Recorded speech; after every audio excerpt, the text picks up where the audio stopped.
मीच सांगितलं होतं परवा सगळ्यांना की बाबा ह्याचं जे उपोषण आहे ते उपोषण पॉलिटिकली मोटिवेटेड आहे.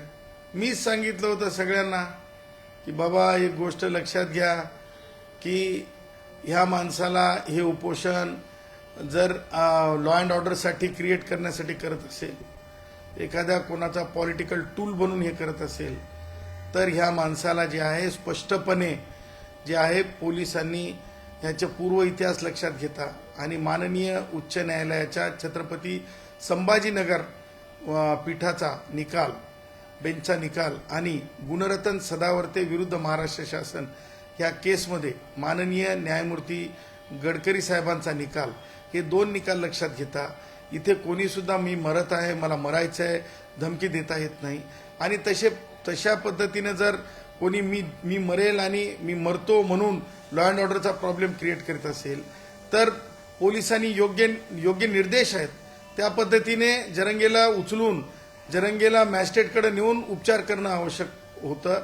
त्या प्रकारची आज्ञा न्यायालयीन आज्ञा जी होती ती काही जरंगे सोबतच्या जे इतर लोक आहेत सगळ्यांनी मानली, परंतु हा पॉलिटिकली पूर्ण मोटिवेटेड टूल प्रमाणे काम करत असल्याने यांनी काल सलाईन घेतलेलं आपल्या त्याच्यातून समजतंय.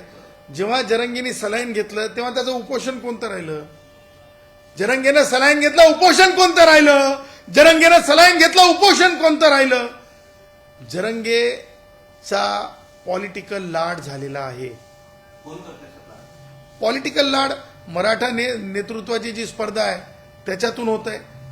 राष्ट्रवादी काँग्रेसचे वयोवृद्ध पुढारी शरद पवार हे ऑफ सीझन राजकारणामध्ये जरंगेला नेहमी जे आहे मोटिवेट करताना आपल्याला दिसतात. कारण ज्या पद्धतीने शरद पवार धावत पळत गेले होते कुठे त्या आंतरवलीला जिथे पोलिसांना क्षतिग्रस्त व्हावं लागलं होतं, तर तेच शरद पवार मात्र तुम्हाला गोंडगोवारी ज्यावेळेस हे झाले होते मृत पडले स्टॅम्पेडमध्ये, त्यावेळेस शरद पवार तिथे जाऊन भेट घेतलेले तुम्हाला दिसलेले नव्हते. त्यावेळेस शरद पवारनी राजीनामा दिलेला दिसलेला नव्हता.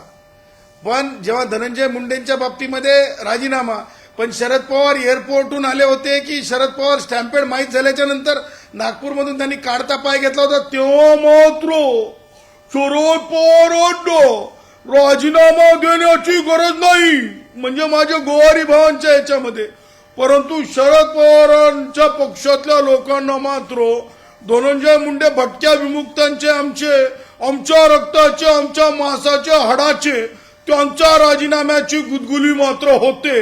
ही गोष्ट प्राकार्यानं राजकारणाशी संबंधित आहे आणि शरद पवारशी संबंधित जरंगे आहे.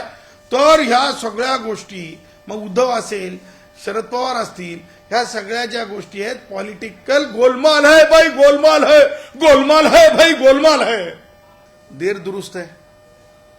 जरंगेंनी उपोषण आज सोडलेलं नाही. तुम्ही साला लोक बातमी करण्यासाठी हे सगळे लफडे म्हणून हे शब्द टाकत राहता. सलाईन घेतलं त्या दिवशीच ग्लुकोज गेलं की नाही, आणि ग्लुकोज खाल्ल्याच्या नंतर माणूस तरतर होतंय की नाही. मी म्हणणं झालो खारी खोबरं गोधड्यातले खिशे, मी कुठं म्हणालो गोधडीमध्ये खिशे आहेत? हा मी कुठं म्हणालो? परंतु हा जो लाड आहे ना पॉलिटिकल लाड त्याचा जास्त झालेला आहे. परंतु ह्यावेळेस तो पॉलिटिकल लाड त्याला करून घेता आला नाही आणि म्हणून मला असं वाटतंय जरंगेला मूर्त शोधून सांगावं लागत आहे की आता मी सोडून द्यालो म्हणून. त्यामुळं जरंग्याला आता काय बोलू, जरंग्या सुखरूप राह बाबा, चांगला राह. बघा जरंगे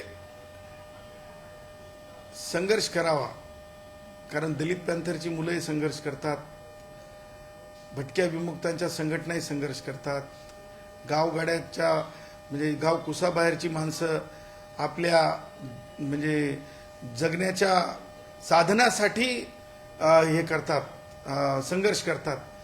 अशा परिस्थितीमध्ये जरंगेचं एक नवीन मॉड्यूल आहे. परंतु जरंगेचं मॉड्यूल हे 50% जरी शुद्ध असतं वैचारिकदृष्ट्या, संविधानाच्या अगेन्स्ट आहे, सर्वोच्च न्यायालयाच्या निकषांच्या अगेन्स्ट आहे.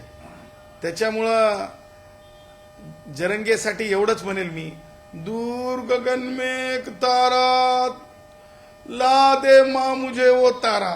जरंगे, हे कधी माझ्या मराठा भाऊ मागास ठरत नसल्याने आरक्षण माझ्या मराठा भावांना त्या अर्थाने देता येत नाही. दुसरी गोष्ट, सकट तू किती उपोषण केलेस तरी तुझी मागणी पूर्ण होऊ शकत नाही. असंविधानिक है. त्याचबरोबर सर्वोच्च न्यायालयाच्या निकषाच्या विरुद्ध आहे.